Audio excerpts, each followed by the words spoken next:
नमस्ते।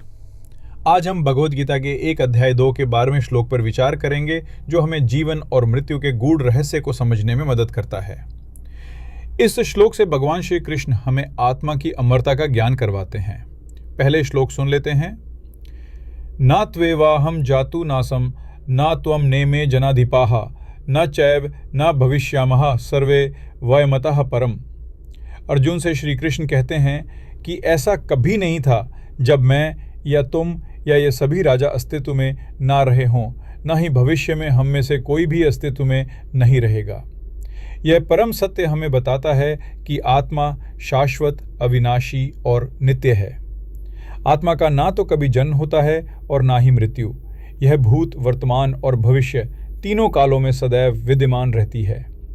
यह ज्ञान हमें मृत्यु के भय से मुक्ति दिलाता है। आत्मा को कोई शस्त्र काट नहीं सकता, अग्नि जला नहीं सकती, जल भिगो नहीं सकता और वायु सुखा नहीं सकती।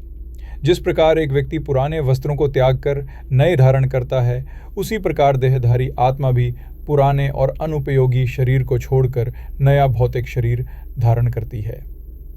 ज्ञानी व्यक्ति इस परिवर्तन से कभी भ्रमित नहीं होता। मुझे यहाँ राजा सुयज्ञ की कथा काफ़ी प्रासंगिक लगता है। राजा युद्ध में वीर गति को प्राप्त हो गए। पत्नी, परिवार, प्रजा सब रो रहे थे। तभी यमराज वहाँ बालक का रूप लेकर अवतरित हुए। उन्होंने कहा, जो जन्मा है वो मरेगा। शरीर क्षणिक है, आत्मा अमर। मनुष्य को अपने कर्तव्यों का पालन करते हुए इस सत्य को सदैव स्मरण रखना चाहिए। राजा सुयज्ञ का शरीर नष्ट हुआ है, परंतु उनकी आत्मा अब अपने कर्मों के अनुसार अगले मार्ग पर आगे बढ़ेगी। शक्ति, सौंदर्य और वैभव सब क्षणभंगुर हैं। केवल धर्म और भक्ति ही मृत्यु के पार ले जा सकते हैं। आज के इस समय में भी यह श्लोक हमें आंतरिक स्थिरता का संदेश देता है। यह हमें सिखाता है कि हमें अपने भीतर के शाश्वत स्वरूप को पहचानना चाहिए, जिससे हम जीवन की चुनौतियों का सामना धैर्य और शांति से कर सकें।